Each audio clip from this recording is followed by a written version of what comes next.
Bueno, seguimos. Ese era el primer bloque. El segundo bloque es el bloque de los objetivos que llamamos a largo plazo, entendiendo que el largo plazo en este ejercicio es apenas 2024-2030. Dada la edad promedio que tenemos aquí, bueno, puede ser el 10% de lo que nos queda de vida, que no, tampoco es despreciable. En relación con esos objetivos de largo plazo, que ahí llamamos estratégicos, en una estrategia pequeña, digamos, decíamos no vamos a repetir, no vamos a abrir el derecho de palabra para que cada quien diga lo que ya dijo que deberían ser los objetivos de largo plazo, ¿no? Entonces, en función de los temas gruesos, construimos 3 preguntas generadoras. Todos tienen el programa, ¿verdad? Pueden leer las preguntas generadoras. Igual las voy a leer, pero para que las tengan ahí como referencia. ¿Cuál es el sentido de estas preguntas generadoras? No tenemos que ir en orden con ellas. No tenemos que responderlas si nos parece que hay otra cosa ahí que decir, que no estén esas preguntas generadoras, pues cada quien se lance en lógica asambleísta. Son una propuesta.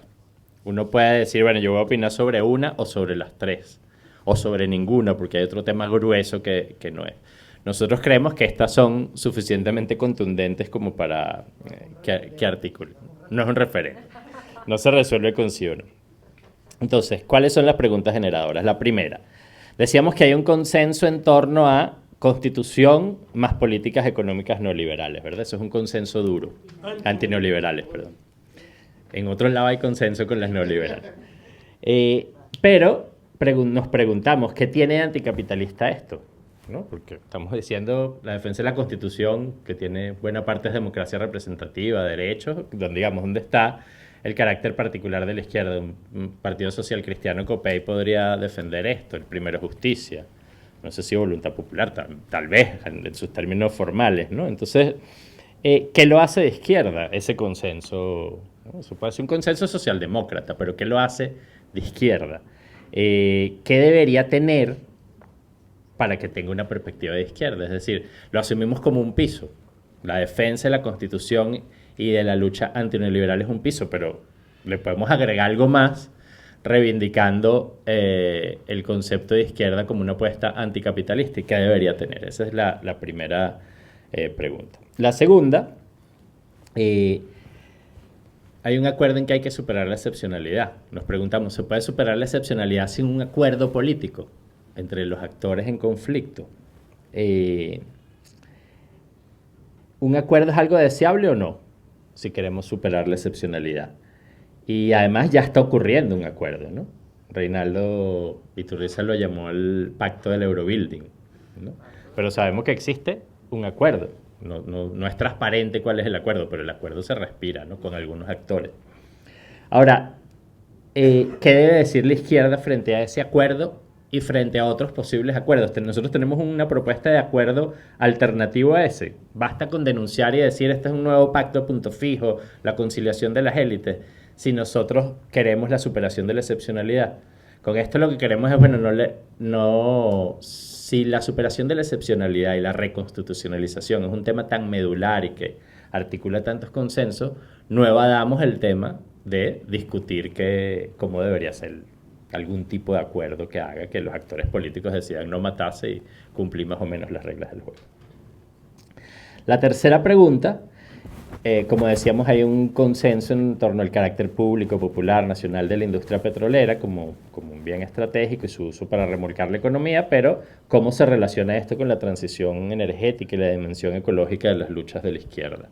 En Colombia hay un presidente que está planteando eso como política de Estado. La izquierda venezolana son sectores más bien pequeños de la izquierda venezolana quienes lo tienen como tema medular. Y la mayoría de las izquierdas que estamos aquí podemos incorporar la dimensión ecológica, pero no es verdad que nos atraviesa como un tema central de las propuestas, ¿no? Entonces, bueno, estamos en un país petrolero, eso es una realidad, pero estamos en un mundo que se está recalentando y que se compromete la vida de la especie humana y eso también es una realidad. Entonces, hacer como que si nada pasara, pues no es serio. Entonces, esas son nuestras 3 preguntas. Queda abierto el derecho de palabra, tenemos 1 hora y 20 minutos para este bloque.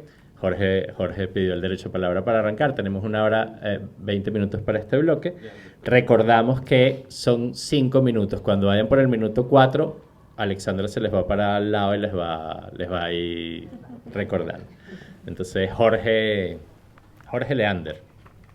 Primero, breve y conciso, felicitarlos por el esfuerzo y ojalá que esto se propague a nivel nacional, si es posible, en términos regionales y locales. Eso hay que seguirlo haciendo. En cuanto al esquema y de tendencia de largo plazo 2024-2030, yo pienso en China. Para China esto no es ni siquiera el corto plazo, esto es hoy, porque los chinos piensan en términos milenarios y ni siquiera en términos de este siglo. Entonces, para hacer un examen, un poco lo planteaba Edgardo, tenemos que tomar ese tema, y aquí planteo simplemente es la crisis de la lógica del metabolismo del capital. Eso no lo podemos obviar, porque ahí estamos metidos 8.000 millones de seres humanos. Ucrania, el genocidio palestino o cualquier otra crisis, eso va a ser ya, está ahorita, presente, como lo tuvo el COVID hace 2 años, que no sabemos si era un virus, una bacteria o qué era, ¿no? Entonces, este largo plazo, estamos hablando en términos de Venezuela, y por lo tanto, entonces, Venezuela, en mi interpretación, es una tendencia indeclinable. Yo comentaba con el amigo antes, esto no es un gobierno, esto es un desgobierno lo que tenemos. Y además es un desgobierno con una calificación que me permito hacer. No es un desgobierno en términos mafiosos, es un desgobierno pránico. Porque ante el poder, los pranes se comportan de otra manera. Las mafias tienen un código de honor. El bachamano, no este padrino, el verdadero padrino que se tiene, y quien no lo cumple sabe cuál es su destino. En cambio, los pranes ante el poder se comportan de una manera de metástasis. O se alían o se dividen. Y entonces, no voy a mostrar ejemplos porque todos lo sabemos lo que acaba de ocurrir hace varios meses, donde se perdieron, no sé si 23.000 millones de dólares y no pasa nada. Y no se sabe si eso era un plan, era una persona o un grupo. Entonces, el problema, un poco lo que decía Edgardo, a nivel internacional requiere de un examen específico. Bueno, ahí está la imagen de Rosa de Luxemburgo, socialismo, barbarie, ¿no? Pero ya esto es barbarie, en términos de cualquier cosa, la desigualdad entre los seres humanos, la explotación, etc.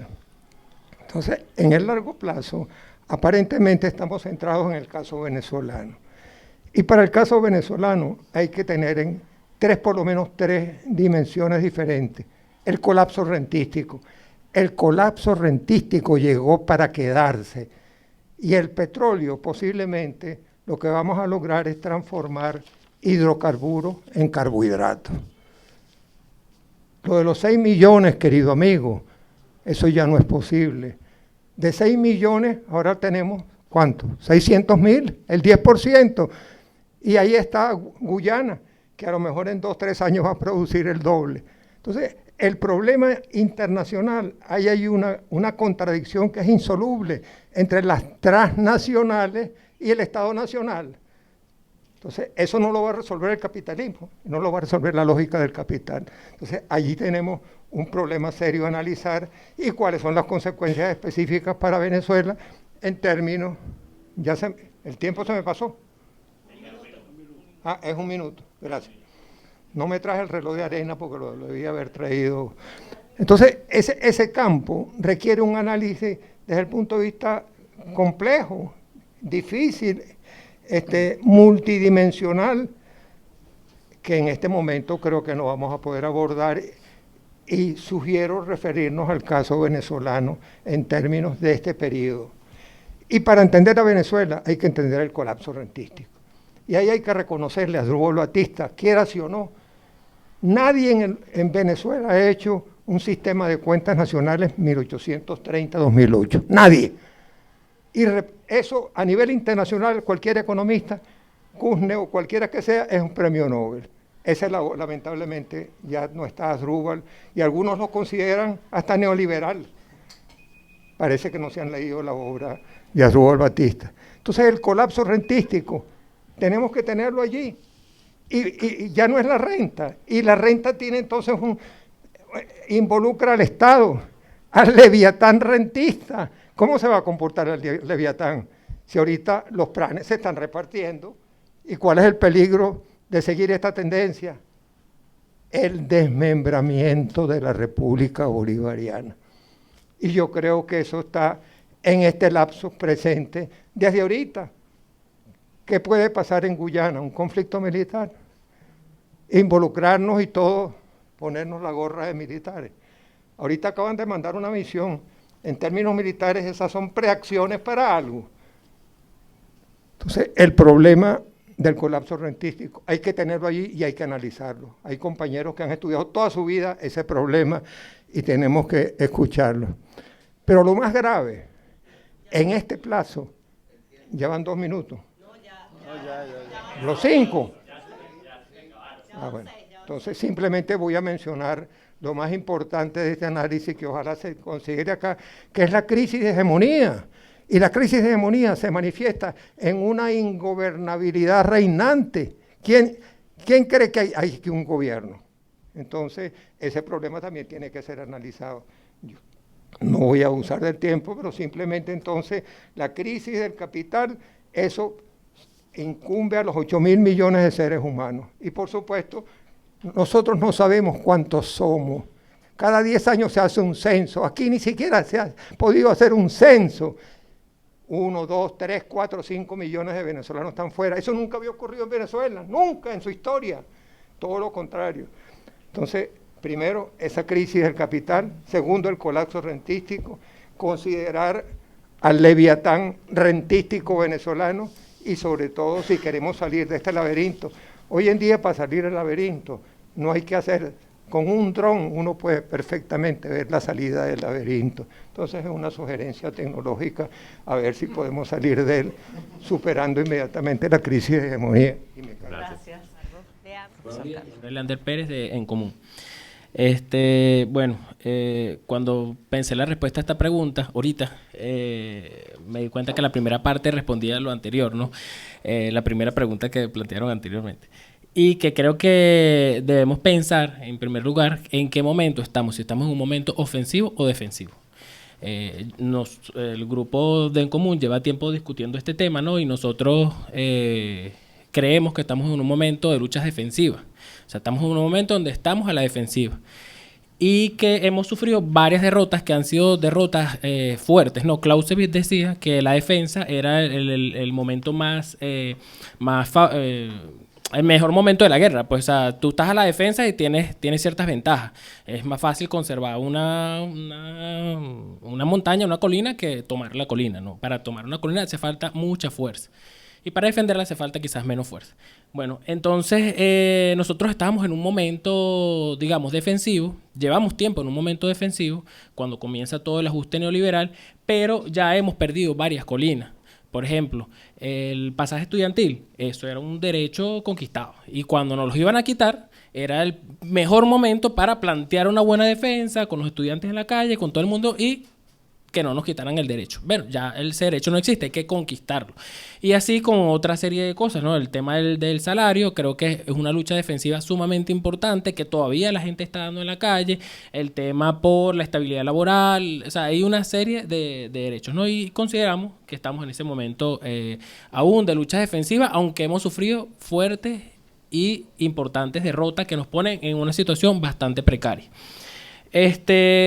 Para ese momento defensivo, nosotros consideramos que hay 2 objetivos estratégicos centrales, que quizás no son a largo plazo, pero para nosotros son objetivos estratégicos, que son repolarizar y reagrupar. Nosotros creemos que hay una falsa polarización en el país, que hay un acuerdo, que hay bandos políticos que se reparten el país económicamente, que tienen los mismos intereses económicos, que son las privatizaciones, el tema de devolver las tierras a los campesinos. Eso se ha expresado y sobre eso hemos escrito, sobre el tema de las privatizaciones, sobre el tema campesino también, digamos, cómo se están devolviendo tierras, cómo Fedenaga fue a la Asamblea Nacional y le dijo al gobierno, mira, nosotros queremos que tú tengas que demuestres buena voluntad. Eso también se lo dijo Fede Cámara. Nosotros queremos que tú demuestres buena voluntad y el gobierno ha ido avanzando en ese plan neoliberal, el tema de cómo se libera, cómo se va desmontando el Estado social, que esa es una cuestión, esa era, digamos, algo que se puede defender desde el punto de vista defensivo, el Estado social, cómo todo eso se ha ido desmontando, ¿no? Y entonces creemos que hay una falsa polarización. ¿Y quiénes son los principales favorecidos de esa falsa polarización? El gobierno, que la construye a través de, bueno, al Partido Comunista le quito la tarjeta para que no se puedan expresar políticamente, los anulo en los medios de comunicación, anulo toda una posible oposición de izquierda, y eso también le conviene a la derecha. Incluso esa falsa polarización se viene montando desde los tiempos de Chávez, cuando se cambió la ley electoral para sobrefavorecer a las mayorías. Entonces, si no eras el gran polo patriótico y te alineabas con el PSUV, que era el más grande, tu partido no iba a tener representación proporcional. Y eso favoreció a la derecha en 2015, cuando con el 63% o el 40 y pico por ciento sacaron un montón de diputados, ¿no? Y se creó todo el conflicto de 2015. Pero, digamos, los dos principales bandos les conviene esta falsa polarización, la alimentan y precisamente eso es lo que creó el mostrico de María Corina Machado. Pues esa falsa polarización y ella criticando todo lo que hace la oposición, ahorita es la principal vocera de la oposición. Entonces, creemos que hay que combatir esa falsa polarización y esto se hace repolarizando en términos que la gente pueda reconocer. Es decir, ellos nos dicen que ellos son la izquierda y la derecha y nosotros tenemos que repolarizar en términos de los de abajo, los de arriba, los que somos explotados y oprimidos por la sociedad contra los explotadores y opresores de la sociedad, que son los mismos. O sea, se visten distintos, se gritan en los medios de comunicación que controlan, pero al final tienen acuerdos y se reparten el poder. Y lo otro es el tema de regrupar. Y regrupar solo lo planteamos en base a luchas sociales. Buenos días. Bueno, hablando de largo plazo, quizás un poco más allá del 2030 y antes del 2024. Yo creo que a la hora de una revitalización de un proyecto popular, la idea de tradición es poderosa, ¿no?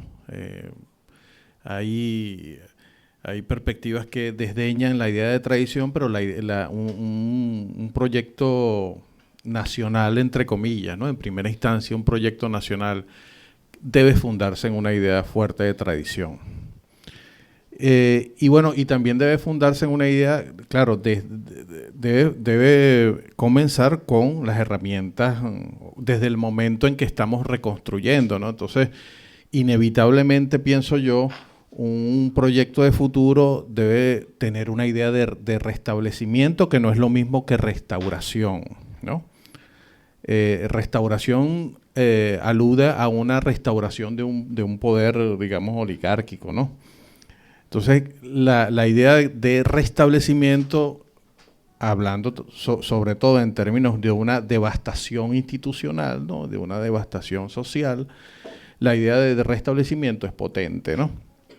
Entonces, ¿qué restablecer, ¿no?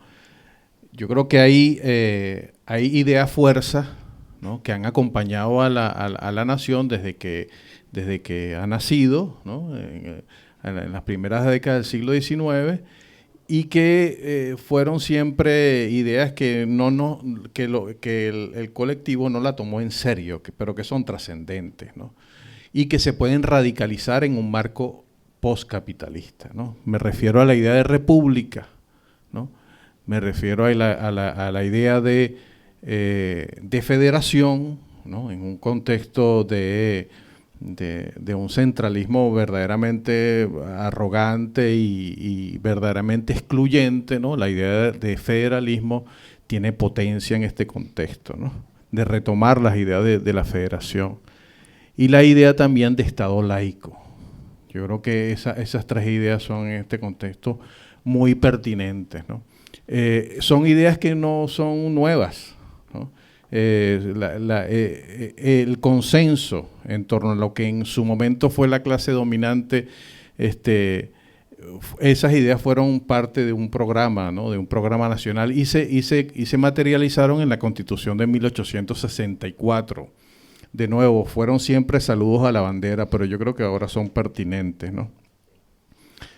Y en segundo lugar, bueno, pensar en el cambio social, ¿no?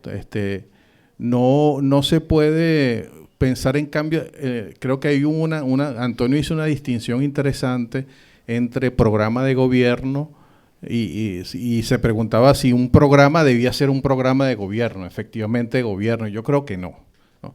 Por ejemplo, hay cambios que se han adelantado y que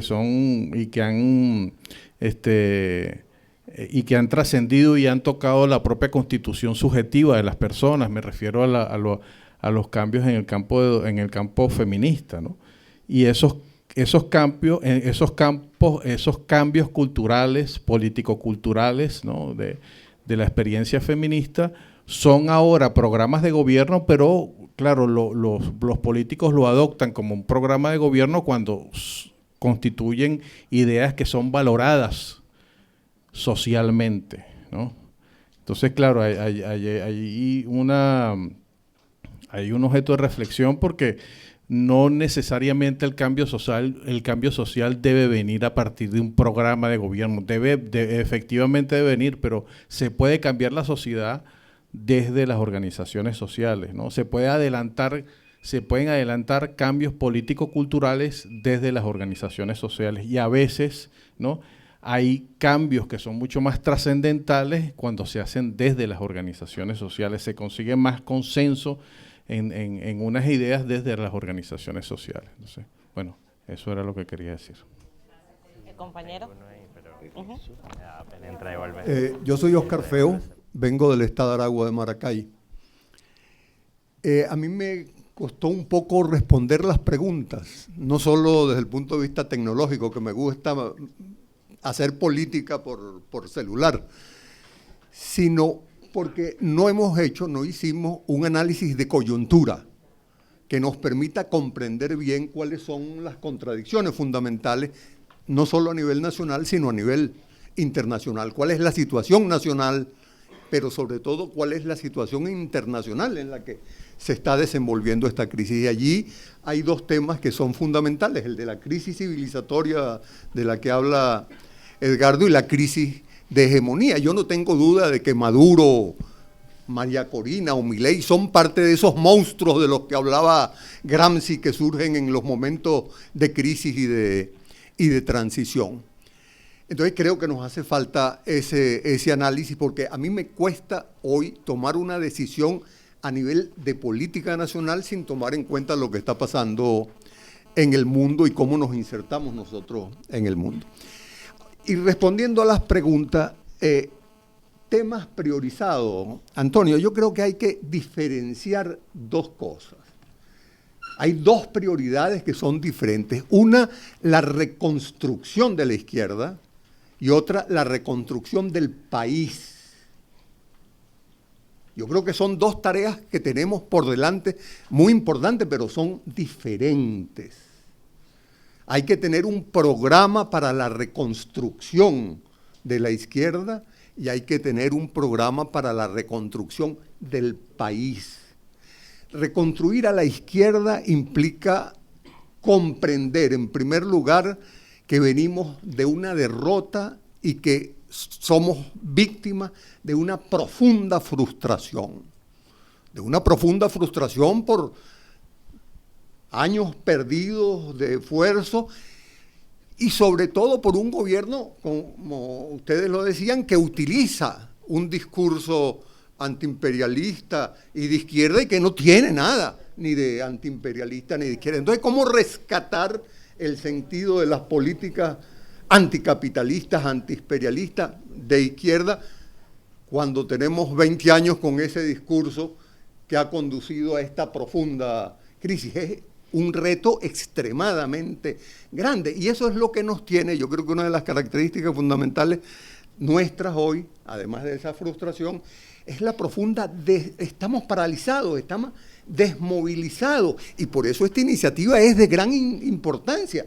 No solo nos llama a reflexionar, sino que yo creo que ese es un objetivo central para la reconstrucción de la izquierda, abrir espacios de encuentro, espacios de diálogo, espacios de reflexión, como esto que nosotros estamos haciendo.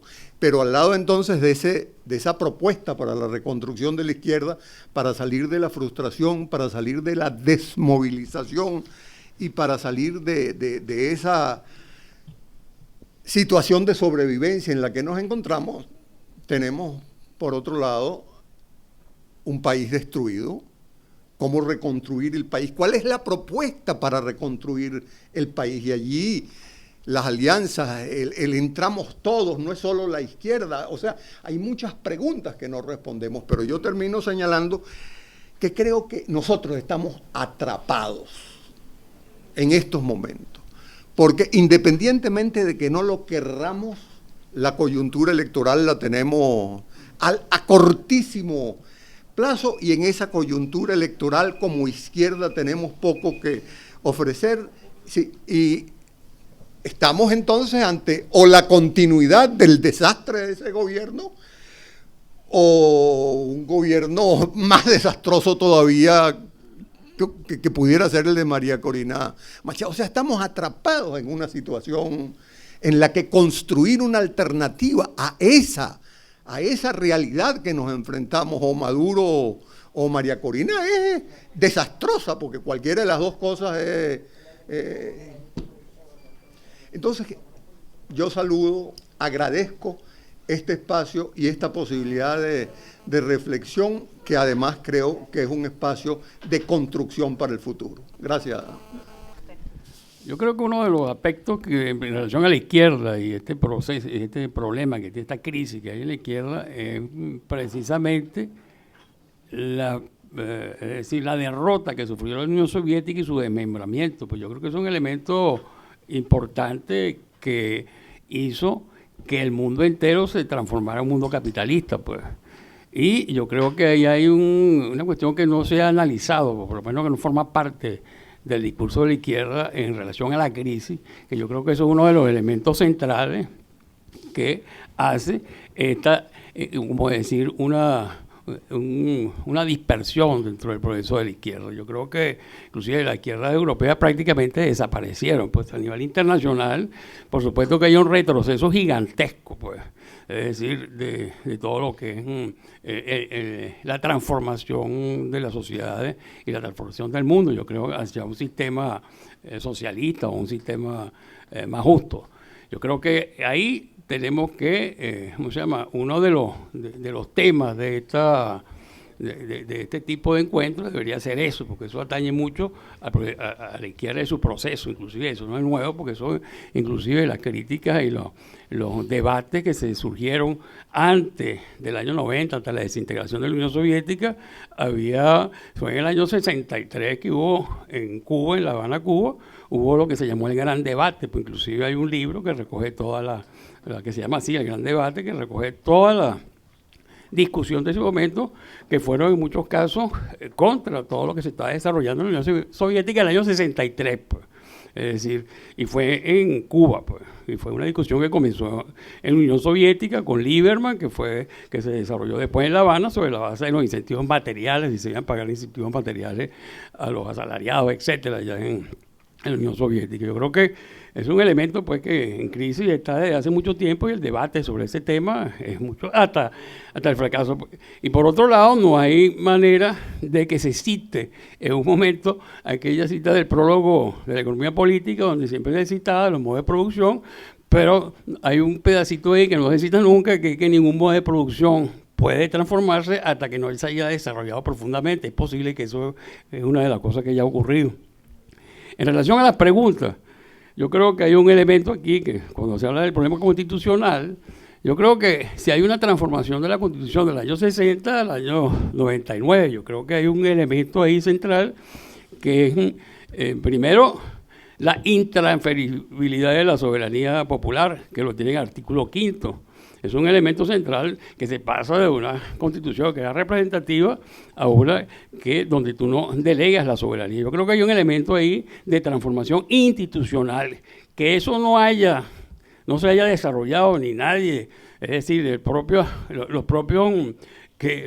personas que desde el punto de vista del partido y del gobierno que establecieron eso, no lo reivindican. Es decir, aquí no hay manera de ejecutar ese artículo 5, porque no hay manera, no hay reglas, no hay organizaciones que vinculen a la población con la Constitución, con la Asamblea Nacional, etcétera, que haya la posibilidad de ejecutarlo. Yo creo que eso es un elemento dentro de la Constitución que es una transformación importante. Por otro lado, hay una continuidad de todo lo que son las relaciones de producción capitalista que se ejecutan en este gobierno. Es decir, este gobierno que es un gobierno capitalista, con la misma característica y la misma política de gobierno que tienen todos los gobiernos, una relación de producción capitalista en un momento de crisis, en un momento cualquiera, pues. Es decir, nosotros estamos transitando por ahí una política neoliberal que es muy parecida o igual a la que tuvimos en la década de los 90. Entonces yo pienso que esos son elementos que marcan a la izquierda como un elemento que es necesario un poco debatir también cuál es la política en torno a eso. Y en relación a la propia izquierda, yo creo que, es decir, hay que reconstruir, yo creo que el amigo, me olvidé el nombre, Oscar Feo, yo creo que es necesario reconstruir la izquierda, pues la izquierda necesita realmente desarrollar en estos espacios, establecer ya un mecanismo en el cual la izquierda aparezca en el radar, pues, porque la izquierda no aparece, no tiene vida institucional, o sea, políticamente a nivel no tiene realidad, pues, o sea, la izquierda no incide en nada en la política nacional, pues yo creo que eso es cierto, pues, o sea, estamos relegados, pero desde la derrota de la lucha armada hasta ahora, la izquierda ha permanecido, sin ninguna incidencia dentro de la política nacional. Y eso es lo que yo pienso, sobre todo en este contexto electoral que nos estamos moviendo. Yo creo que hay que pensar en eso y cómo incidir en el cuadro electoral. Eso que quería. Muchas gracias. Yo quiero muy acotadamente referirme a 3 asuntos que están implicados en esta pregunta, sin tener tiempo, por supuesto, de desarrollarlo. En primer lugar, estoy totalmente de acuerdo con lo que planteó Oscar Feo en relación a la necesidad de una caracterización de la coyuntura nacional, regional, internacional, etcétera, porque no es posible hacer política sin el conocimiento de dónde estamos. Haciendo abstracción de la realidad donde estamos resulta bastante atemporal. Algunas de las propuestas que a mí me parecen interesantes en el listado, pero en la medida en que no le veo la conexión con la coyuntura específica y un intento de caracterización de la coyuntura, de las fuerzas, de las relaciones, etcétera, me parece una especie de programa atemporal. Entonces, creo que aquí esto es una carencia importante.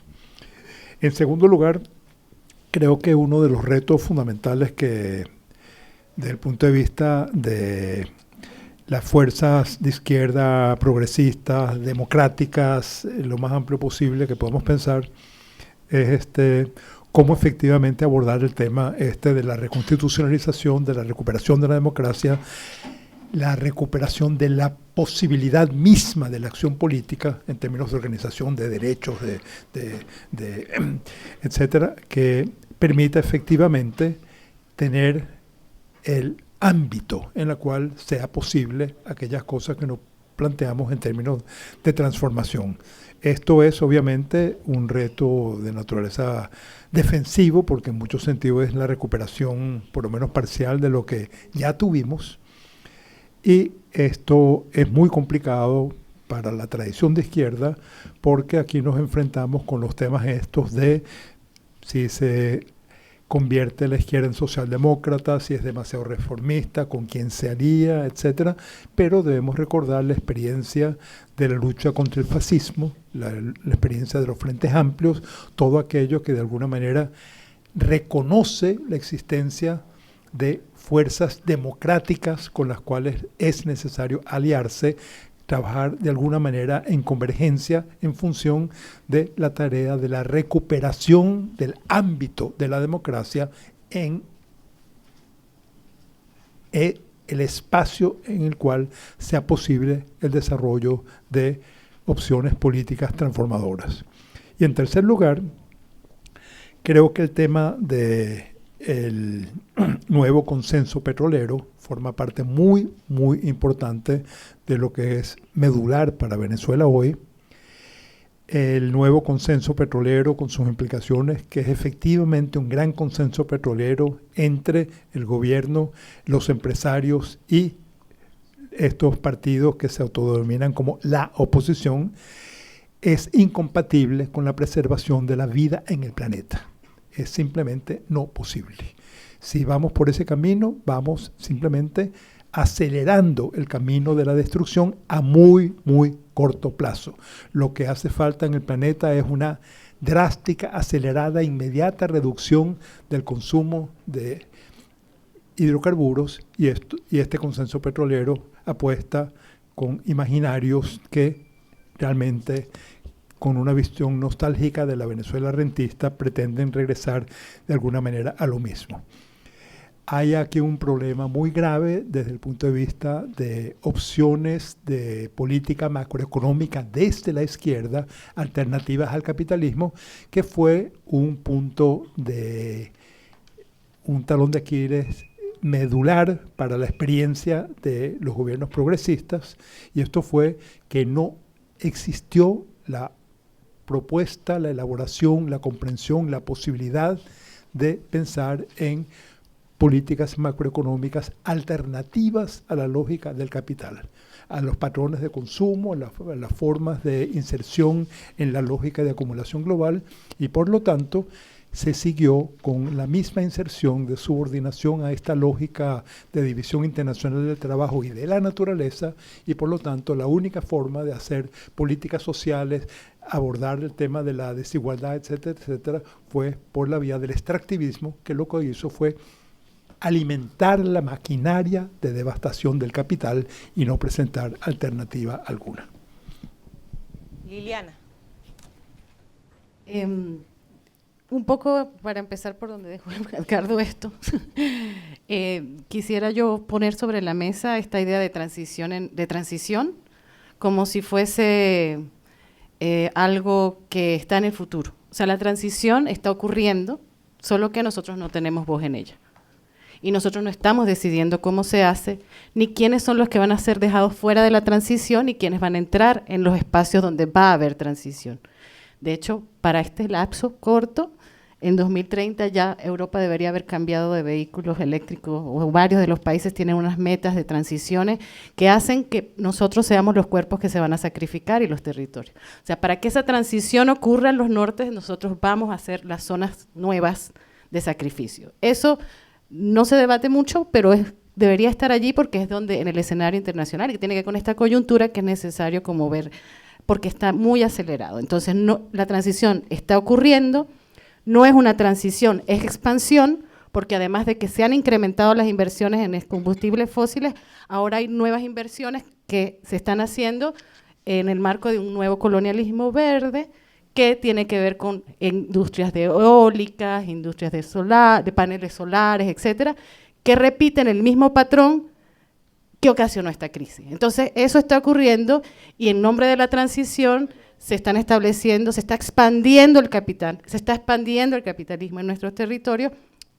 bajo nuevas relaciones laborales en donde los nuevos dueños, ¿sí?, están fuera de los marcos legales institucionales de los estados, son corporaciones que no tienen limitaciones y los estados participan de esas dinámicas. Entonces, estamos hablando de la reconstrucción de un estado que cada vez es un estado más a favor de esa propia lógica, o sea, que está entrando en esta fase nueva transicional, que no es transición, es expansión, y que no tiene que ver solo con el cambio de la matriz energética. Eso es lo que nosotras decimos desde varios espacios en donde articulamos.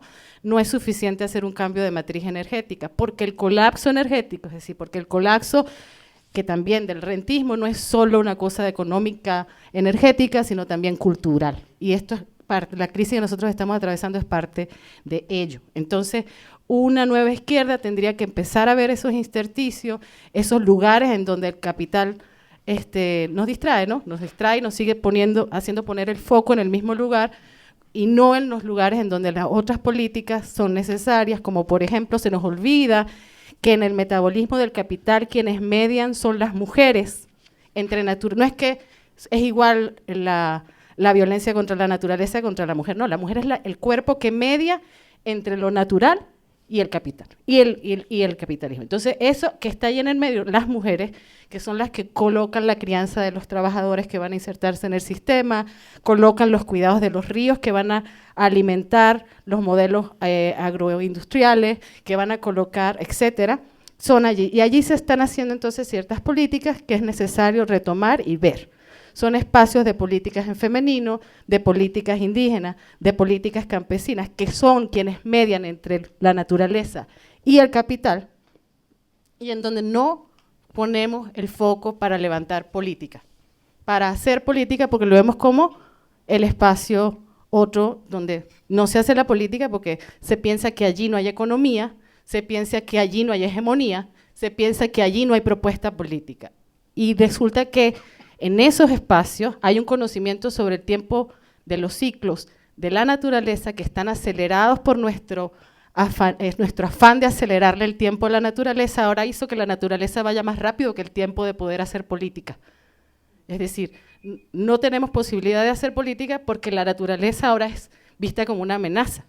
Pero resulta que nosotros le aceleramos el tiempo a la naturaleza para que ahora no nos deje hacer política. Y en esos espacios hay conocimientos para poder darle o tener el timing sobre procesos de los ciclos naturales que son importantes. Esto un poco para responder a esta parte del segundo debate y ya las otras cosas. Sí, queremos recomendar el libro Más allá del colonialismo verde, Justicia global y geopolítica de las transiciones ecosociales, para quienes quisieran un poco indagar también sobre esta relación que estamos explicando.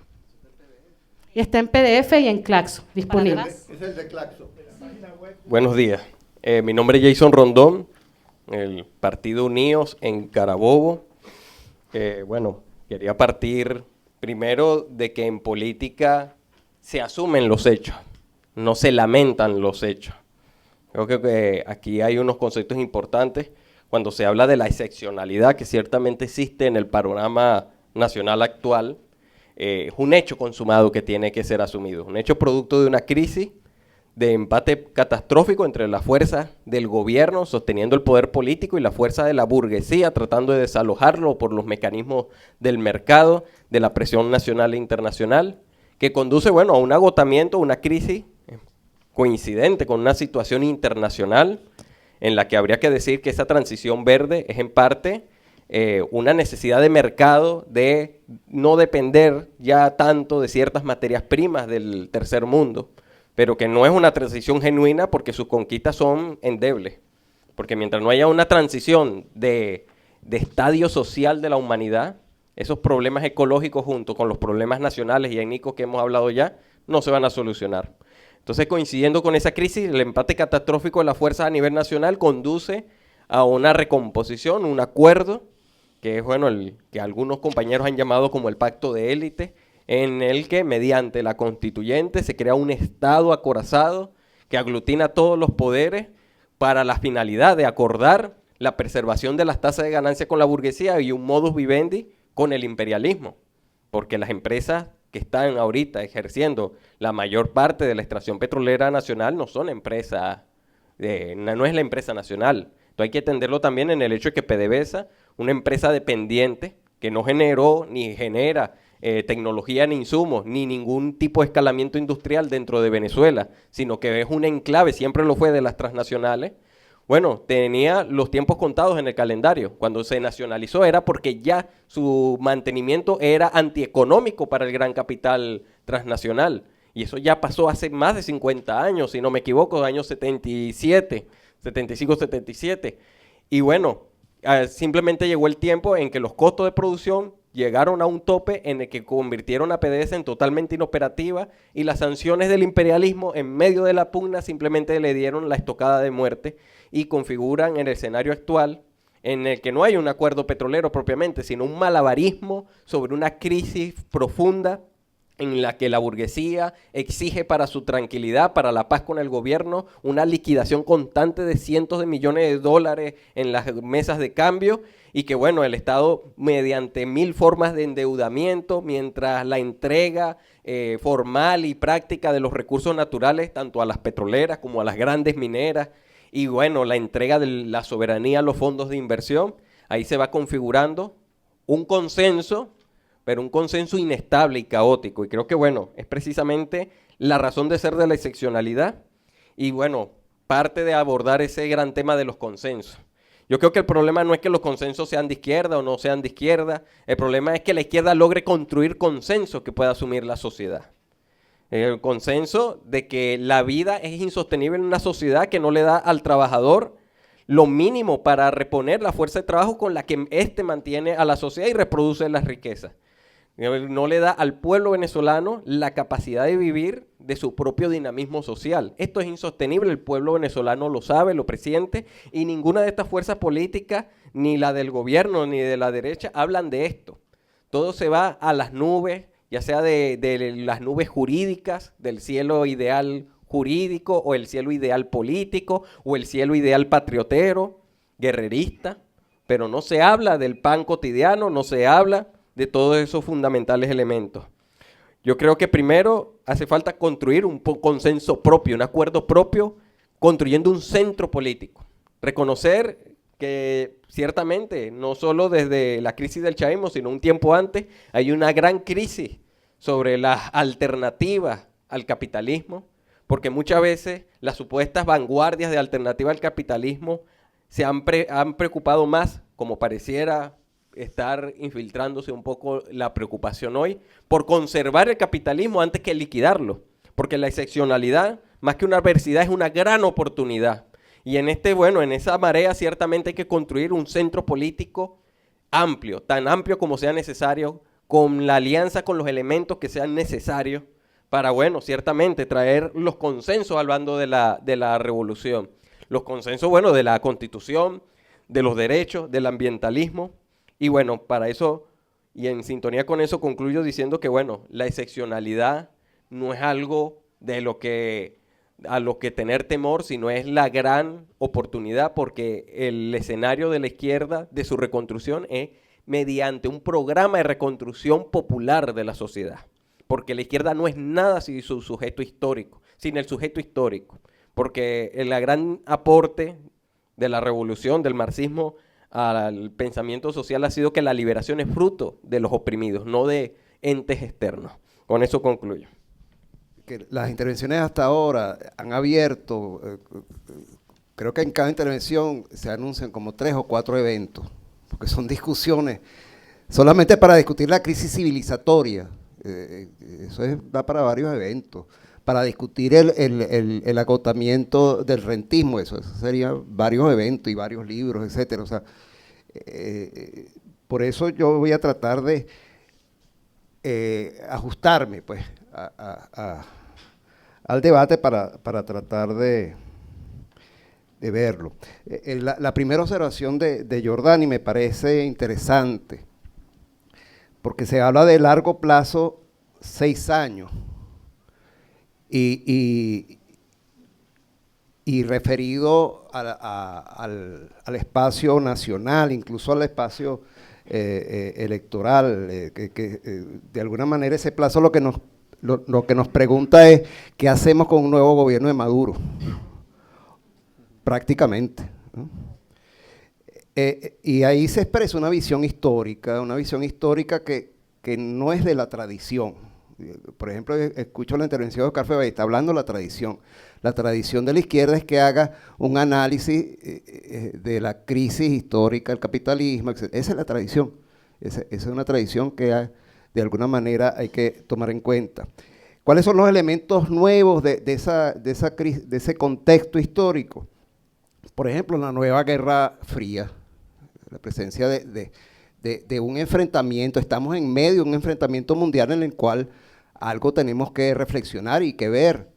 La referencia a la caída de la Unión Soviética es pertinente en un sentido, pero también ya entramos en otro momento de una nueva Guerra Fría que tiene sus sus espacios calientes.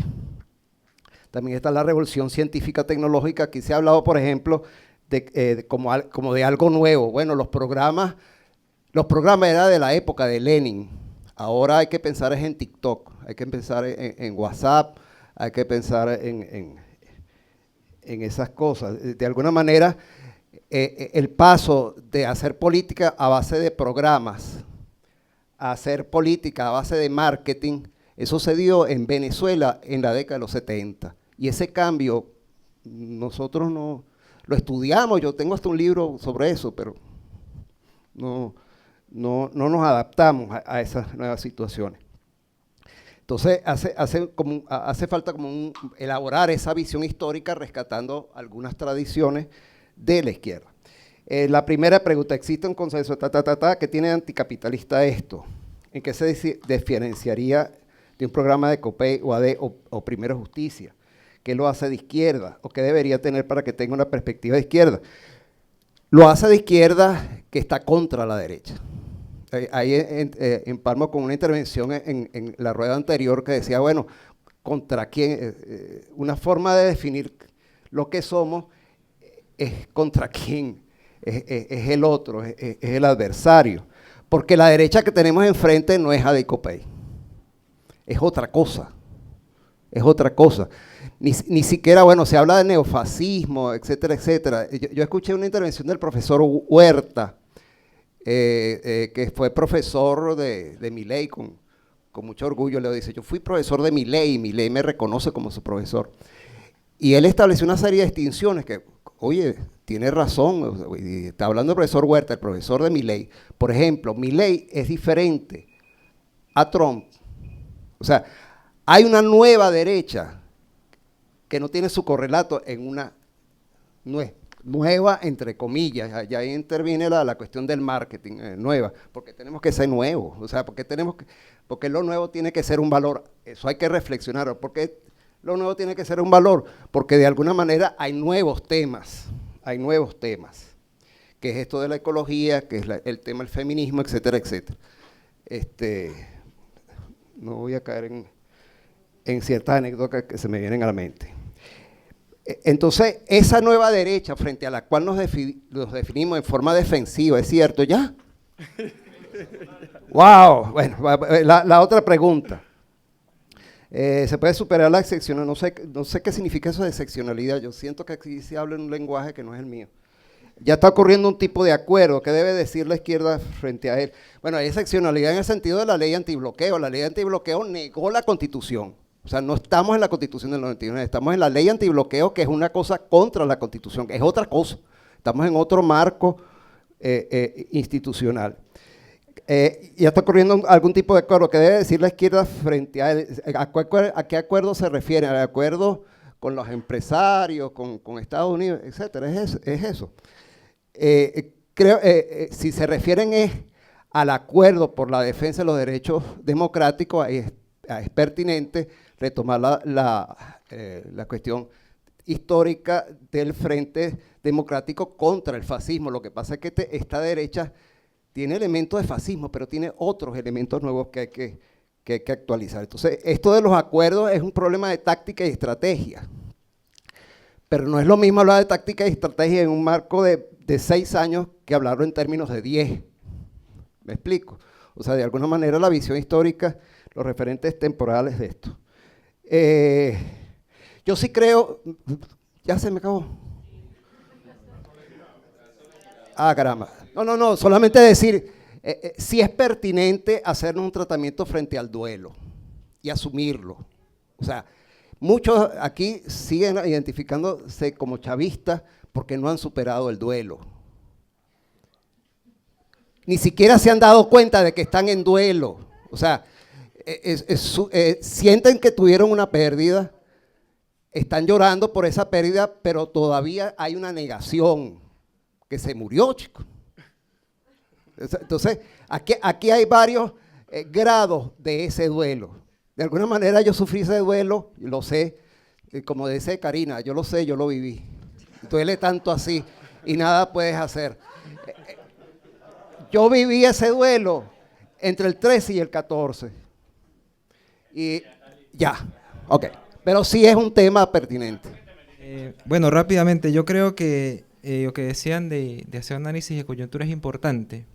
Y bueno, a nivel global, como ya se ha dicho, hay una ofensiva de los grandes capitales, una ofensiva incluso que se ve palpablemente en el gran poder que tienen las transnacionales sobre los estados, porque no solo son las transnacionales petroleras, son las transnacionales de la alimentación, de la farmacéutica, de los fondos financieros, etcétera, que desplazan al Estado y a la forma tradicional en la cual el Estado era capaz de servir como mecanismo para regular el capital, ¿no?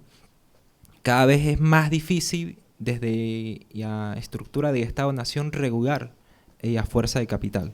Por eso organizaciones como desde los sindicatos hasta los partidos están en crisis, pues. O sea, porque la gente no ve en ellos unos mecanismos que puedan ejercer presión o que puedan generar las soluciones a las problemáticas que les afectan, ¿no? Y creo que en general en Venezuela la gran despolitización que existe y la falta de capacidad para movilizar y agitar tiene que ver con eso. La gente, si tú sales a la calle, la gente no ve en la política una forma de resolver problemas, al contrario, pareciera, tú le preguntas a la gente y la gente no quiere saber nada de eso porque lo asocia con problemas. Ni qué hablar de ese sector de la juventud que, como muy bien se expresó en el análisis de los documentos, como que nadie habló de la juventud. Yo confieso que tampoco considero a la juventud como un sector aparte, pero sí hay que generar una política para ellos o un tipo de programa para ellos.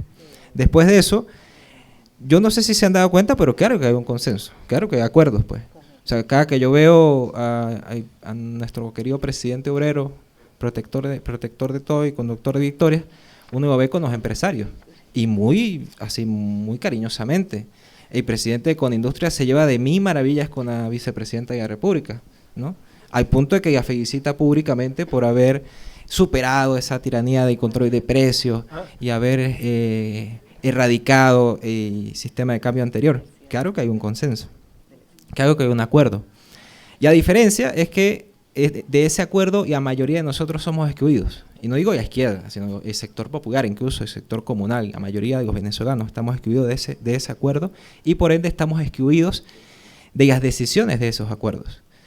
Por ejemplo, en temas de economía, las decisiones de este país se toman desde el Consejo Superior de Economía, donde no tiene cabida ni gremios, ni trabajadores, ni comuneros, ni sectores populares. Ahí hablan los empresarios y los tecnócratas. Y si las políticas que surgen de ahí, que tienen impacto nacional, son abiertamente antipopulares. Por eso cuando se habla de qué diferenciaría este programa, que precisamente busca defender la Constitución y tener políticas antineoliberales, o sea, ¿qué diferencia ese consenso, el consenso que se ha apreciado acá, de la tradicional política de Acción Democrática, COPEI, o la tradición política socialdemócrata de defensa de la Constitución? Yo creo que la Constitución venezolana es un instrumento que tiene una pugna central que atraviesa, ¿no? Que es una capacidad de radicalizar los derechos o hacerlos retroceder. O sea, la Constitución, por ejemplo, defiende la propiedad privada, pero al mismo tiempo permite las expropiaciones. Y el artículo 21, por ejemplo, está en contra de las desigualdades y trato inhumano, discriminatorio, y también genera instrumentos para profundizar esos derechos, ¿no? Pero esa profundización también depende de la movilización social, o sea, de la capacidad de presión que tengan los sectores populares para profundizar los derechos de la Constitución, o a su vez, y a fuerza que tengan los sectores empresariales o capitalistas. Ya me quedan 4 minutos. Ver. Ya. Entonces, yo creo que ¿qué diferenciaría este consenso que hoy se asume acá? Bueno, que nosotros tenemos o nos posicionamos desde un punto de lo popular. Exigimos que lo popular sea incluido en este acuerdo, o digamos que tenga espacio para tomar apreciaciones y tomar decisiones. Y voy rápidamente a algo tercero, que es con el tema petrolero. Yo soy de los que respondió y debo admitir yo que el petróleo es una de las pocas cosas que puede permitir la recuperación económica del país. Y no soy extractivista, apoyo las luchas ecológicas, pero lo cierto es que mientras que la contradicción capital-trabajo digamos, mediante el ecologismo no reconozca la contradicción capital-trabajo y no reconozca que es imposible cualquier transición si no se desconcentra la propiedad sobre patentes tecnológicas, por ejemplo, si no se desarrolla una política de transición para el sur. El 30% de India ni siquiera tiene acceso al gas, cocina con excrementos de vaca. Y si yo te digo, Mérida, por ejemplo, estamos en una transición radical, y cierro con esto. Hemos disminuido nuestro consumo de gasolina, no tenemos luz, no tenemos gas. Y, digamos, no es que sea una sociedad más utópica, digamos, al contrario. Entonces, no basta con decir, vamos a reducir el consumo de petróleo, vamos a reducir la extracción, porque eso por sí solo, sin un programa más profundo, no llega a nada. Gracias. Ajá. Yo pienso que la Constitución ahorita es... si algo puede funcionar como un programa mínimo ahorita para todos nosotros, es la Constitución. Porque la Constitución tiene la ventaja de que, bueno, como toda Constitución, al final todos los artículos están sujetos a interpretación dentro de cierto límite, y lo que importa, como dice Carlos, estoy muy de acuerdo con él, es las subjetividades que están atrás de la defensa de esos artículos, ¿no? Seguramente si aquí, por ejemplo, discutiéramos sobre los artículos que tienen que ver con ecología, hubieran varios puntos, pero lo importante para mí ahorita no es tanto las diferencias que puedan haber aquí, sino que el mismo hecho de poder plantear el debate constitucional, poder pararnos siempre a partir de algunos derechos constitucionales, es algo que nos va a dar fortaleza en general a todos, ¿no?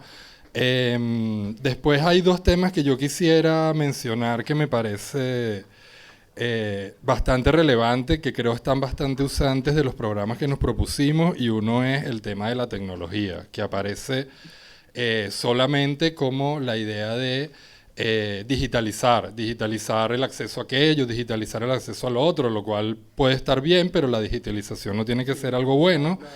Y me parece un tema muy importante en relación a la ecología, porque cualquier cosa que se haga ahorita en términos ecológicos, bueno, tiene que contar un poco con un pensamiento sobre la tecnología, tanto la tecnología verde como la no verde, etcétera. Otro punto que me parece muy importante, que también puede ser articulador, que creo que aparecen con algo de fuerza en las encuestas, tiene que ver con la crisis, no tanto civilizatoria, sino de la izquierda, porque yo creo que si aquí le preguntamos a cualquiera, a todos nosotros, ¿quién cree que la izquierda está en un buen momento, en una buena situación? Pues creo que nadie puede decir que sí. O sea, todos partimos de la idea de que estamos en una crisis, ¿no? Y precisamente me llama mucho la atención que dentro de todo lo que nos proponemos pero hay poco que tiene que ver con un debate cultural, no en términos de hay que hacer programas para la cultura, para los cultores, o llevarle a la gente cultura, no tiene nada que ver con eso, sino con un debate de las ideas que tenemos como izquierda. Eso está bastante propuesto. Hay algunas propuestas, pero que yo creo que es un tema muy interesante y que se ha repetido aquí en casi todas las intervenciones. Pues, si tenemos una crisis de la izquierda, eso quiere decir que tenemos que discutir lo significante, las cosas que nos articulan, cómo pensamos la lucha de izquierda, etcétera, etcétera, etcétera. Por ejemplo, cosas como qué lugar tienen las reivindicaciones LGBTQ+, en la lucha. O sea, hay un montón de temas ahí que yo creo que sería muy importante discutir. Quería hacer finalmente una precisión, que en mi apreciación, bueno, también estamos en un momento más de defensa que de ofensiva.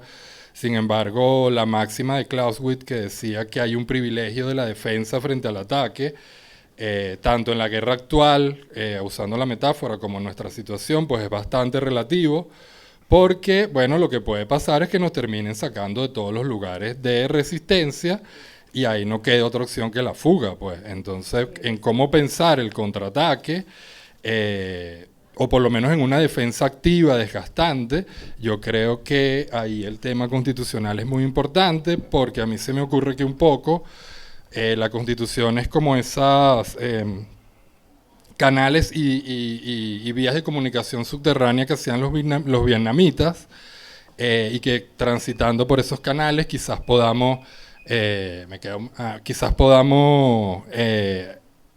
articular algo. En resumen, creo que la Constitución es un programa mínimo, que ahí todos podemos defender posturas, puntos.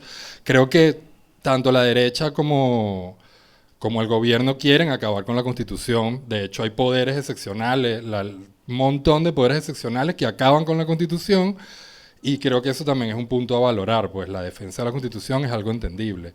La tecnología es un tema a discutir, la apropiación de la tecnología en particular, no un juicio sobre la tecnología, sino cómo nos apropiamos de tecnología, y el debate cultural en términos del sentido de la izquierda, el para qué de la izquierda, es el otro debate que me parece fuerte, todas articulables a partir de la Constitución. Gracias. Saludos, Gerardo Rojas. Digo que una como de las consecuencias de las crisis múltiples de tanto se habla, termina habilitando la posibilidad de las distopías, ¿no? Entonces, no el sueño, sino lo irrealizable. La distopía es lo que hoy en día se coloca como alternativa ante las consecuencias de las múltiples crisis, ¿no? Y es como muy fuerte, pues, lo de Milei, Trump mismo, Bolsonaro y aquí mismo, ¿no? Entonces, digo, es como muy duro, ¿no? Entonces, digo, ahí reafirmarnos desde la utopía es una cosa importante para nosotros y nosotras en términos y nosotros, ¿no? Para colocar una agenda mínima de trabajo. Y porque en ocasiones la utopía no es como la futurística, sino incluso nos colocan en el problema de responder a una pregunta, porque tenemos el horizonte en crisis, ¿no? Entonces, la misma utopía en términos de construcción en este momento es un debate que tenemos que dar. Los horizontes están difusos para la mayoría, ¿no? O lo que tuvimos hasta hace poco como horizonte, que lo seguimos reafirmando, tiene que rehabilitarse en un espacio donde están habilitando, repito, las distopías, ¿no? Entonces, ¿cómo abrazar ese camino partiendo del programa mínimo, pues?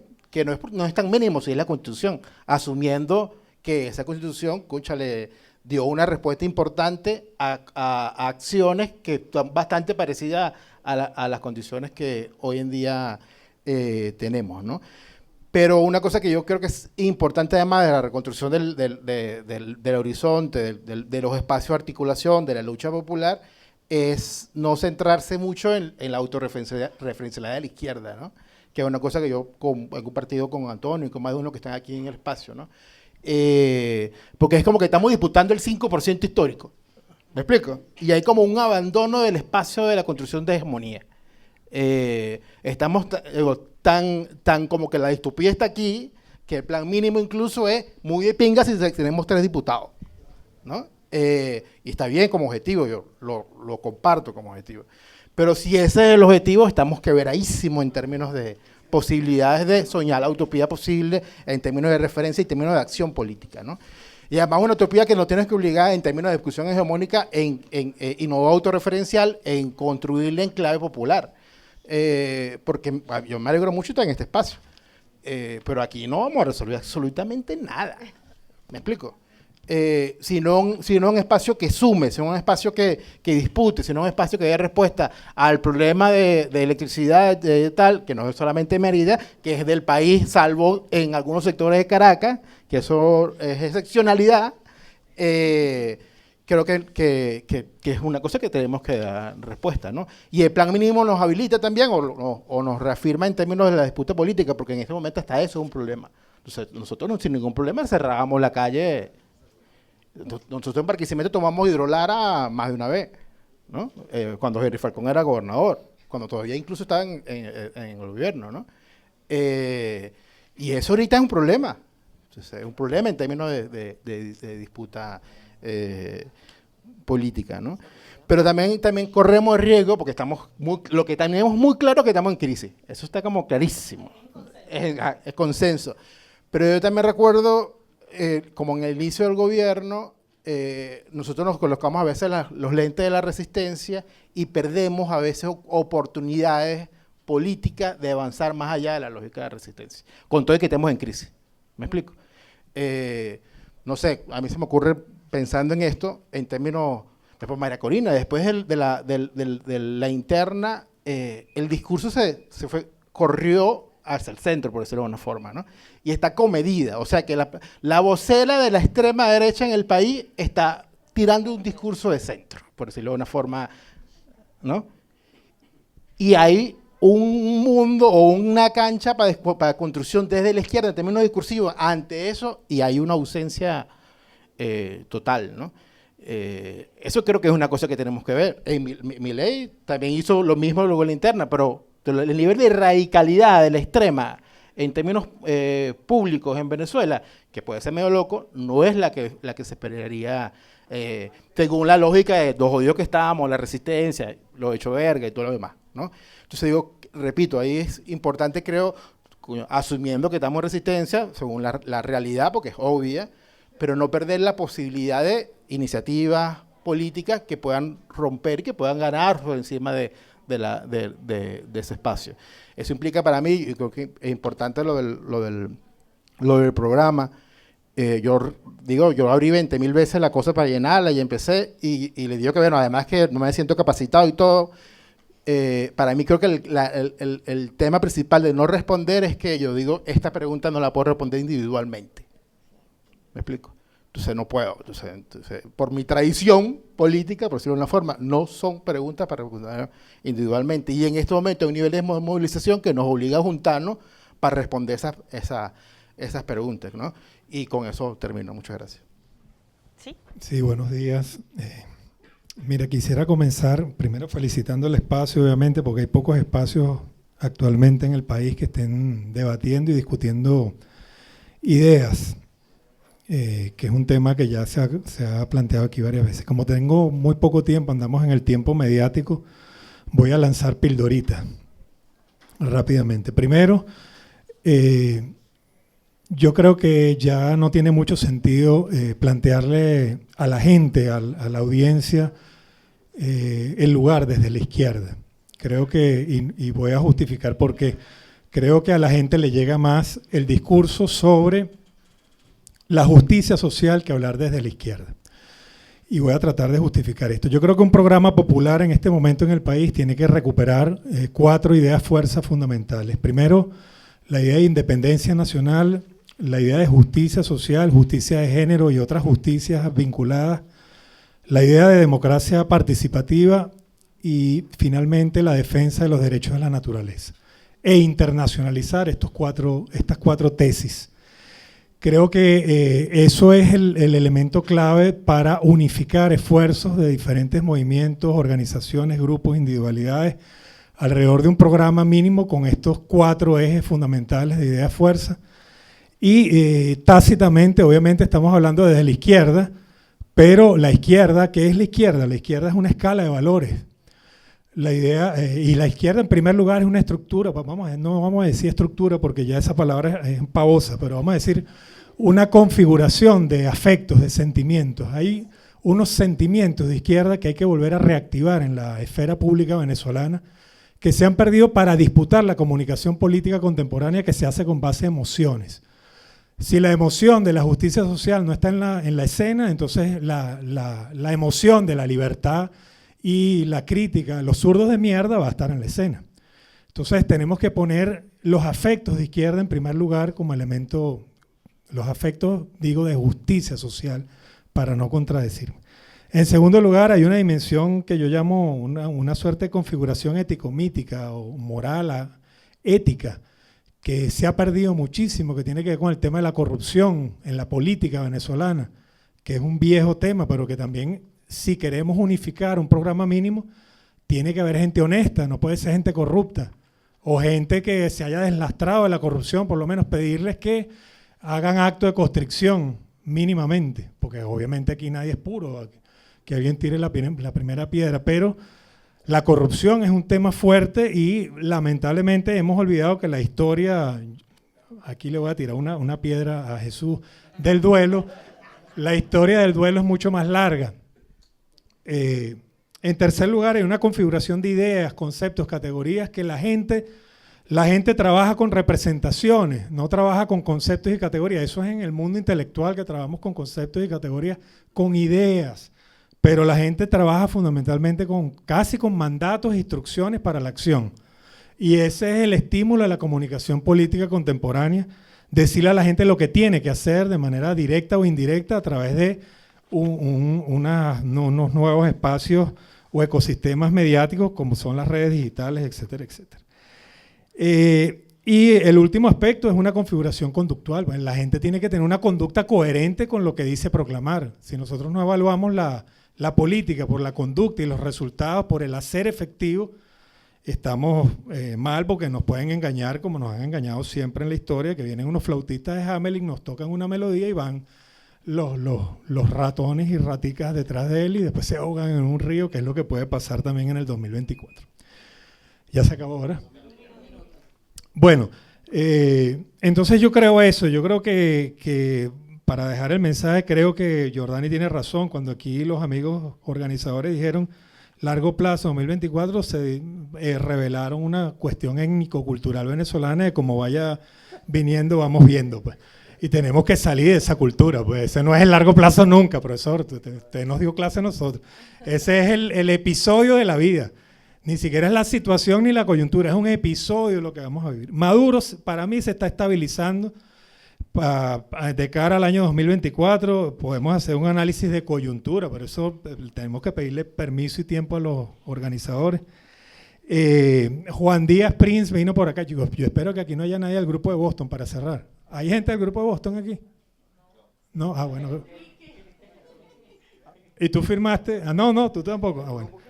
Aquí se hizo en el mes de agosto un taller de 2 días con el grupo de Boston, y el grupo de Boston planteó la idea de cómo plantearse escenarios de cara al futuro del país después de las elecciones del 2024.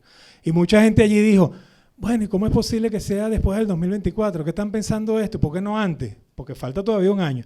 Bueno, porque el grupo de Boston está trabajando para la estabilidad política y para garantizar las negociaciones con la inversión, y Maduro es un candidato posible del gobierno de Estados Unidos del Partido Demócrata. Entonces, el grupo de Boston no le va a meter cizaña a la cosa. Bueno, después hablamos otras cosas. En función de la propuesta metodológica, yo quisiera referirme, digamos, a la primera pregunta, y capaz si el tiempo me alcanza una colita con la segunda, ¿no? Dice la pregunta, pues, parte de que existe, por lo menos en este espacio, un consenso en torno al respeto y cumplimiento de la Constitución y a las políticas antineoliberales, ¿no? Y ¿qué tiene eso que ver, o digamos cómo eso se caracterizaría de izquierda? Bueno, yo diría al respecto 2 cosas, ¿no? Por un lado, creo que en este momento también, como se señaló, del lado de las fuerzas políticas, tanto del gobierno en ejercicio como de la oposición política, hay un consenso que no es antineoliberal, hay un consenso neoliberal, ¿no? Que se expresa en el ejercicio de la política cotidiano. Entonces, en ese sentido, creo que ya el hecho de que haya un consenso antineoliberal, digamos, en este contexto en donde pareciera que el péndulo político se está corriendo, digamos, de manera cada vez más radical hacia la derecha y hacia lo neoliberal, digamos, mantener una postura antineoliberal, digamos, que está caracterizándolo, a mi parecer, desde una perspectiva de izquierda. Pero además diría algo más, ¿no? Y es no solamente el hecho de que esos otros actores estén radicalizándose hacia lo neoliberal, sino también el horizonte postcapitalista, ¿no? Yo quisiera aquí, y además a propósito de nuestra queridísima Rosa Luxemburgo, traer a colación pues ese debate entre reforma-revolución, ¿no? Que ella planteó. Además, no se trata de una cosa que tenga que ser excluyente, sino que, digamos, podemos ir articulando luchas específicas por el mejoramiento de las condiciones de vida de los sectores subalternos, de la clase trabajadora, sin perder el horizonte postcapitalista, ¿no? Es decir, debería ser una articulación de luchas por el mejoramiento específico, por recuperar lo que lo que habíamos ganado durante todos estos años, pero sin perder de vista el horizonte, ¿no? Creo que ese horizonte postcapitalista, que además no nos permite caer en una lógica pragmática, que además yo aprovecho aquí para decir que, digamos, yo no sé, yo entiendo, digamos, frente a lo que planteaba ahora Javier, que puede haber una discusión táctica sobre cuál es el lenguaje que utilizamos de cara a poder construir procesos de acumulación desde la base, y en ese sentido, porque también salía además en la sistematización cómo el lenguaje que históricamente hemos utilizado desde la izquierda resulta desgastado o tiene el peso en el ala de todo lo que han sido digamos, también las degradaciones de un proceso político, ¿no? Pero cómo de alguna manera eso también nos puede llegar a hacer incurrir en una lógica pragmática que nos haga abandonar un horizonte emancipatorio, ¿no? Y que nos permita construir un horizonte postcapitalista. Entonces creo que puedo entender que tácticamente necesitemos buscar nuevos lenguajes, nuevos discursos, pero digamos, a mi parecer, sin abandonar un horizonte que sea postcapitalista, porque si no, también creo que el hecho de que la crisis sea tan amplia nos haga abandonar la posibilidad de la transformación, finalmente también ya sería prácticamente nuestra derrota, ¿no? Y bueno, por último, sobre la segunda pregunta, sí, se puede superar la excepcionalidad sin un acuerdo entre los actores en conflicto y que cómo se posiciona la izquierda frente a ello. Digamos, a mí me parece que este es un tema medular que además también me sorprende, que lo hemos, me parece a mí, como evadido o en todo caso planteado de manera muy tangencial.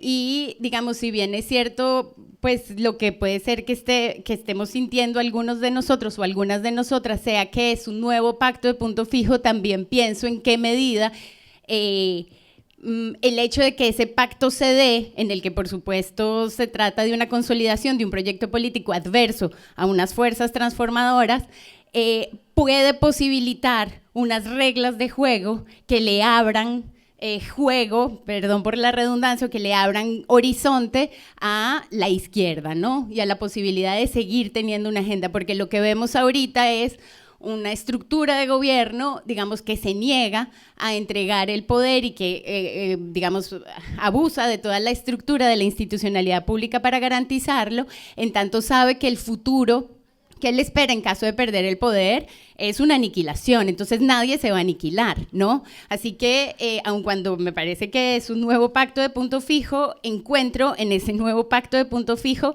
que pueda tener una posibilidad de abrir el juego a fuerzas verdaderamente emancipatorias. Gracias. Bueno, saludos a todos y a todas. Mi nombre es Neirlay Andrade, soy militante del legítimo Partido Comunista de Venezuela. Bueno, comparto la idea que expresaron algunos compañeros que precedieron en la intervención sobre la necesidad, si bien no es cierto, de hacer un análisis de coyuntura, sí dar como algunas pinceladas de dónde estamos parados para ver cómo estamos mirando ese horizonte. Y así, a modo de pinceladas, algunas notas acá. Yo creo que un tema clave es la bancarrota del progresismo, es decir, esta trampa que hubo en las últimas 2 décadas de que se podía gestionar el capital y lanzar cada tanto algunas migajas a los sectores oprimidos, pero mantener el orden de explotación vigente. Bueno, ha tocado ya techo desde hace algún rato, a pesar de que exista mucha propaganda que trata de decirnos que no, que es una cosa de péndulos y va y viene, y ahora viene el ciclo no sé qué, y ahora viene el ciclo no sé qué. Creo que este asunto es un tema clave para pensarnos. Y ya un poco también pensando en nuestro país, el tema de la profundización del paquete de ajuste neoliberal. Digo neoliberal, sé que hay consenso en torno a esto, yo también lo pienso de esa manera, en nuestra organización también lo hemos visto de esa manera, pero también lo pongo entre comillas porque la lucha contra el neoliberalismo en nuestra región no necesariamente fue una lucha anticapitalista, y también eso fue un poco tramposo. Y creo que es una de las trampas que hay que poner también sobre la mesa. Son estas luchas, todo el que se declara antineoliberal de verdad está pensando en un horizonte postcapitalista. No ha sido así, de los gobiernos al menos, y de fuerzas políticas que se llaman de izquierda y revolucionaria, ¿no? Y bueno, también pensar en nuestro país esto de acentuar o cómo se ha acentuado la política de violación de los derechos sociales, laborales, políticos, humanos, ¿no?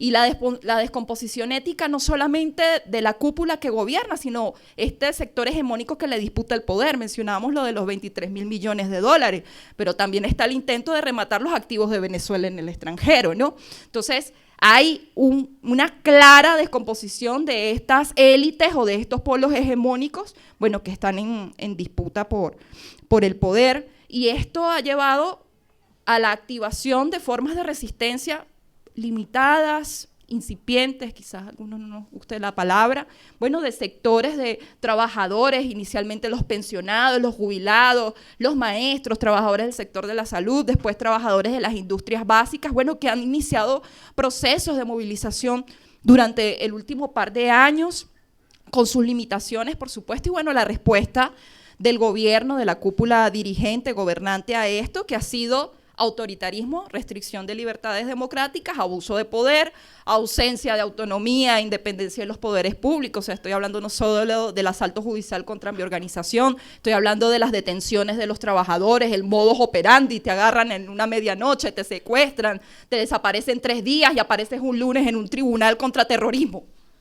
Entonces, esas prácticas que ya se institucionalizaron en el país y que también bueno, configuran todo un escenario en donde nosotros también pensamos que hay un nuevo pacto de élites, ¿no? Y que se alimenta de una falsa polarización, lo decían aquí también, y esa es otra de las grandes trampas que creo que debemos tener sobre la mesa. O sea, esta dicotomía chavismo, oposición, PSUV, oposición, gobierno, derecha, es paja, discúlpenme la expresión, y los comentarios que citaba el compañero Carlos de cómo Fede Cámaras con Industria, con Secomercio se refieren, bueno, a las principales caras del gobierno, bueno, da cuenta de ese pacto. Entonces, estamos en un escenario que yo pienso es de callejón sin salida y la tarea, que no es poca cosa acá, es cómo buscar una salida al callejón sin salida. Y entonces, pensando un poco allí en el asunto programático en este momento, pareciera que la Constitución es un norte a la restitución de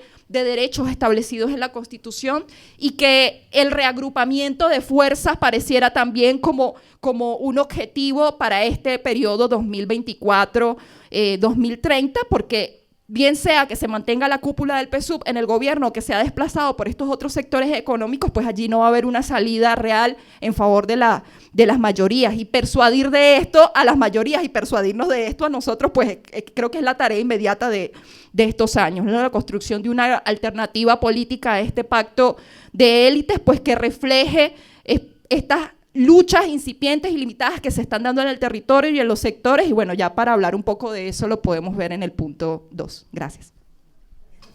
Yo, pensando en el periodo de tiempo ese que a mí sí me asombró cuando vi que decía largo plazo, dije, cónchale, estamos súper venezolanos aquí en el largo plazo. En ese periodo de tiempo 2024-2030 a mí no se me ocurrió nada más desde un comienzo que la idea de restitución, de reconstrucción, o sea, ante el pavor de donde estamos parados ahorita, ¿no? Y como nosotros vamos normalizando y normalizando, basta que te alejes a pensar sobre un papel cuando te das cuenta lo mal que estamos, pues.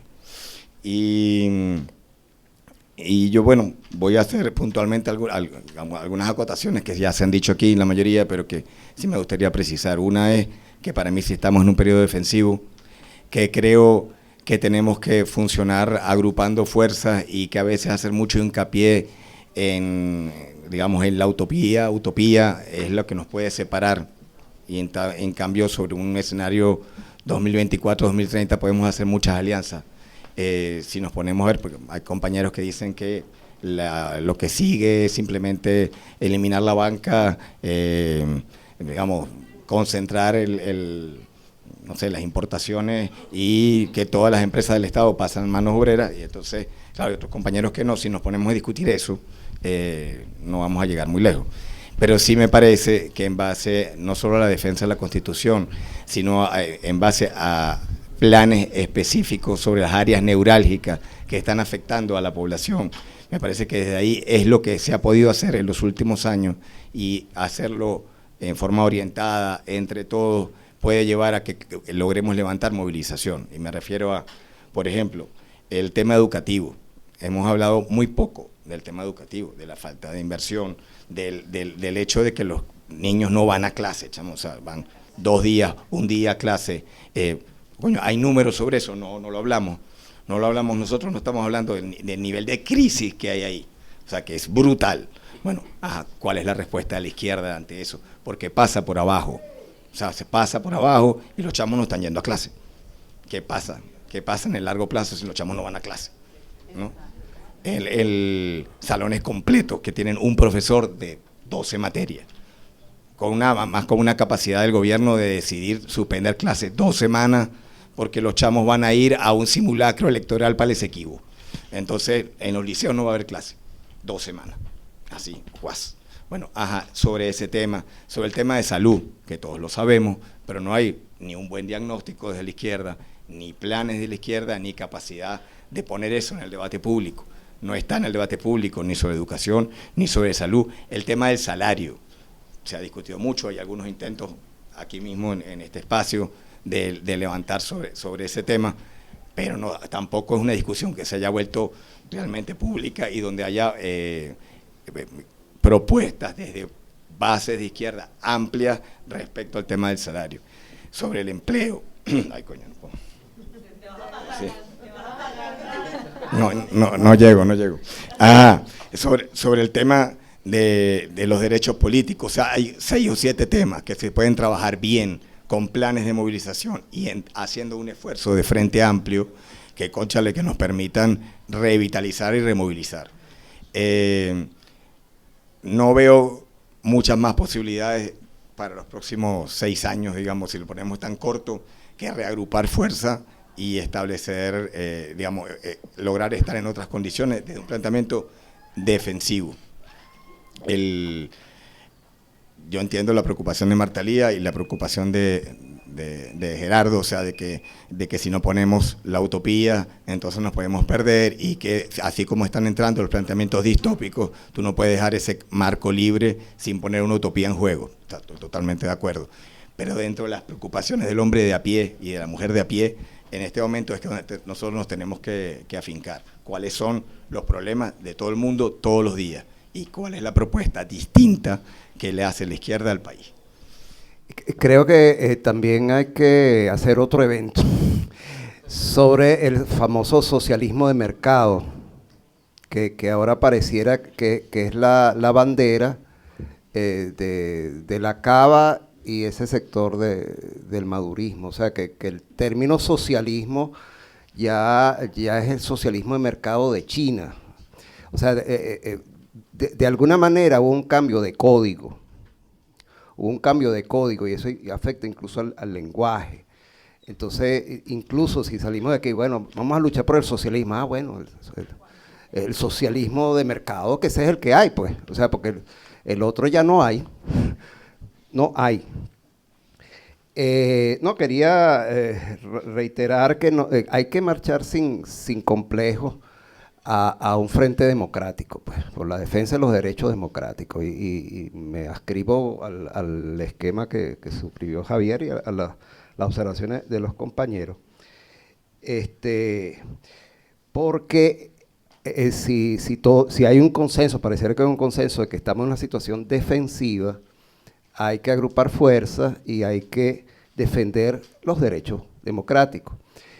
Y sí, hay una necesidad de una recuperación de la Constitución. En algunas intervenciones pareciera que estuviera vigente la Constitución. No está vigente la Constitución ahorita. Está vigente la ley antibloqueo, que permite cosas como contratos en secreto, que el presidente puede desaplicar leyes. O sea, no estamos en un estado de excepción en la cual no hay Constitución.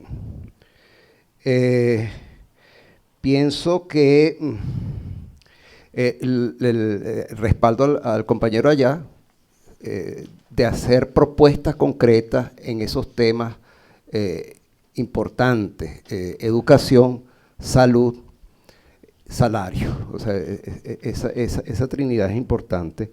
Y eso se expresa en acuerdos a niveles muy concretos. Por ejemplo, estoy pensando en la universidad. Estoy pensando en las universidades. Estoy pensando en los gremios. Estoy pensando en la reciente suspensión de las elecciones universitarias en la Universidad de Carabobo, por ejemplo. O sea, que hay una disposición a acabar con esa cuestión. Y ahí se trata de una reconstrucción a fondo. Y eso implica un cambio completo del lenguaje y de los planteamientos. Ya hablé poquito. Bueno, yo quería comentar brevemente también en pildoritas las 3 preguntas, ¿no? Sobre el tema de la defensa de la Constitución y el acuerdo antineoliberal. Yo creo que es evidente que eso es un campo que nuclea y que articula y que debe ser una prioridad. Pero sí me preocupa algo que ha salido aquí varias veces. Bueno, vamos a un frente nacional por la Constitución y los derechos y los derechos sociales, y como izquierda nos diluimos, desaparecemos. Yo creo que hay que ir a frente, pero existiendo.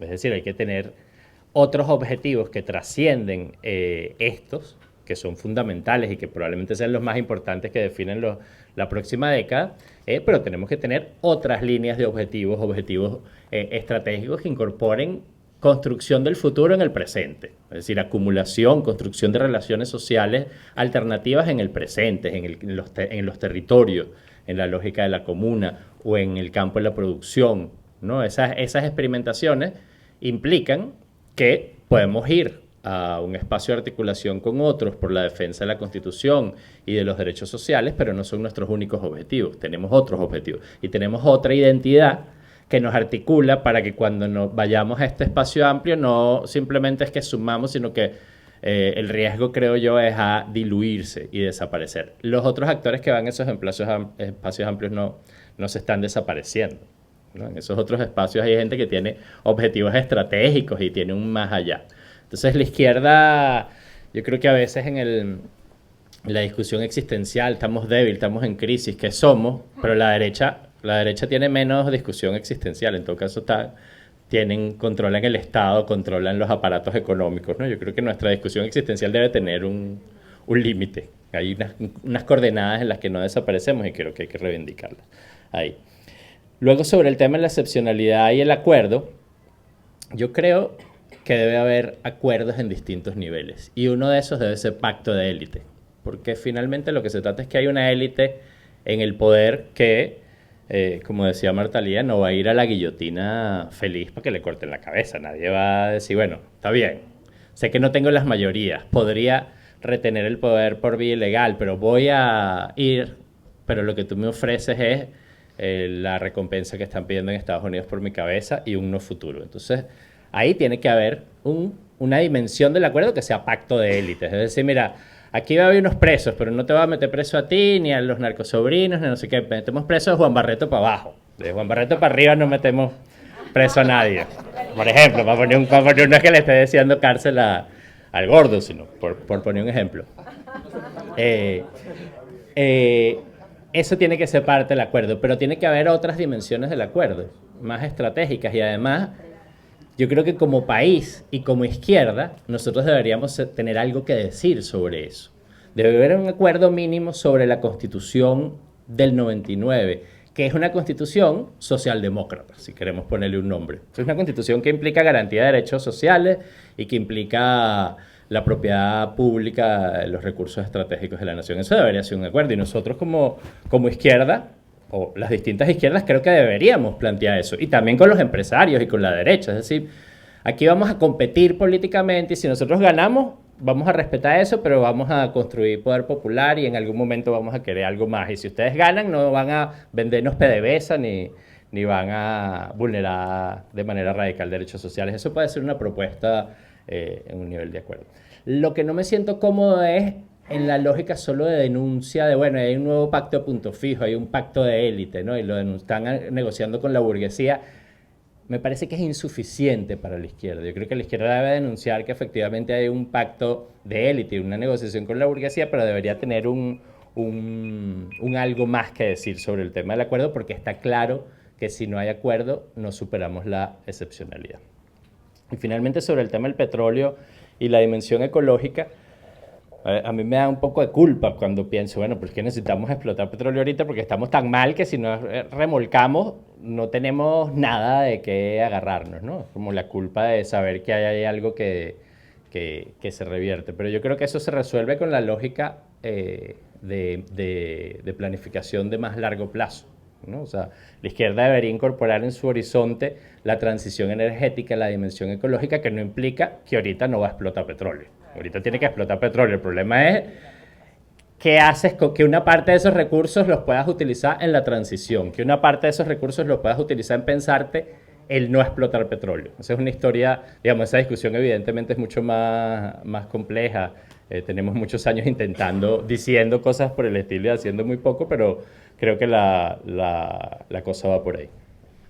Bueno, con esto cerramos este bloque. Tenemos 15 minutos para un refrigerio y volvemos en 15 minutos para el debate 3 sobre los objetivos de corto y mediano plazo, centrado en las estrategias para aumentar calidad y eficacia política de las izquierdas.